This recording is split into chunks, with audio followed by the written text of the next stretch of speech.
All right, we're back with our UT experts discussing this whole Filner scandal. I mean, there's so many, right? This is the latest one. I'd like to welcome back Watchdog Reporter Trent Seibert, Editorial Writer Chris Reed, and Political Editor Michael Smolens.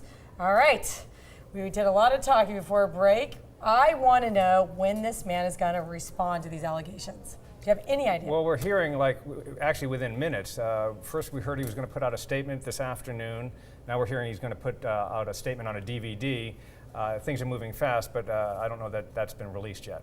On a DVD, so people can ask him questions? Oh, yeah, he's not making a public appearance. Well, you're making statements on video is the new thing. Michelle Bachmann did it, and I think recently here in town, who was the gentleman that switched from parties? I think Paula Dean. Paula Dean did it as well. Nathan Fletcher. Nathan Fletcher also put out a statement, I believe, on video. So we're expecting this anytime. My biggest concern is that the sexual harassment aspect of this is the one that everyone's talking about, and we have all been digging into this administration and finding different sorts of scandals, whether it's Paris or furniture or the $100,000 loan.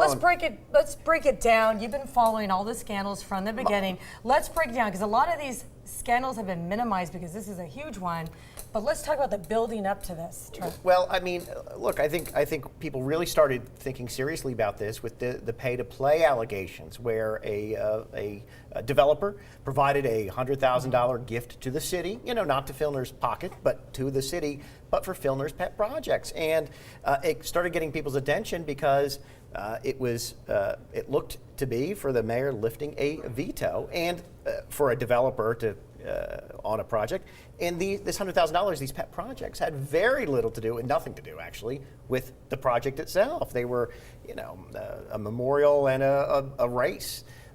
So it really got people questioning. In fact, we know the FBI has been asking questions about that, because you can't do that. There was also the trip to Paris, where he still hasn't said specifically who paid for the trip. And most recently, we've got a furniture, a furniture icon in town who provided furniture to the mayor's waiting room. And this furniture icon has a development before the city. So it's... Has there been any decisions on that development? Not yet, but there again, I want to get back to my whole original point about all these... Kind of a bad these, move, bad timing now, That is right? bad timing. But think about this. Is this going to create so much dysfunction in City Hall that we're not going to be able to get answers? It's tough getting answers out of City Hall to begin with, to get our public records requests answered in a timely manner. This has been frustrating all along. I can't imagine things getting better as the mayor and his staff are dealing with this. We got some breaking news. The producer just told me he did release a DVD. It's coming right back here to the newsroom, and we'll play that shortly, so don't go anywhere. We're the first news source here in San Diego, the UT, right? Why go anywhere else? Okay, so all these scandals. I feel like you were coming on the show every day with a new scandal. I hope you're not sick of me. This guy can't stay clean to save his life.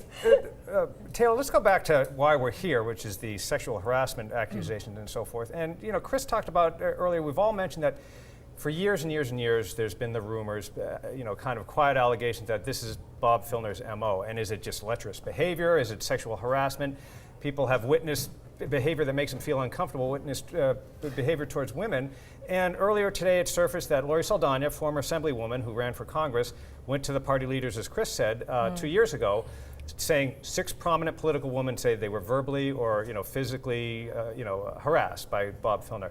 Well, Jess Durfee was the head of the party at the time. He confirmed to us that he did have that meeting, and then he sat down with Filner, and this is what happens. Filner said, no, it wasn't like that. Yes, I'm a little socially awkward and so forth, but nobody's filed a sexual harassment claim against me. I've had women on my staff and so forth. So that's how it happens, and until people come forward, we're dealing with rumors, and we generally don't traffic in rumors. All right, well, I've got my input on that whole situation. First, we got to take a break, and we're getting you some breaking news. Don't go anywhere. We'll be right back.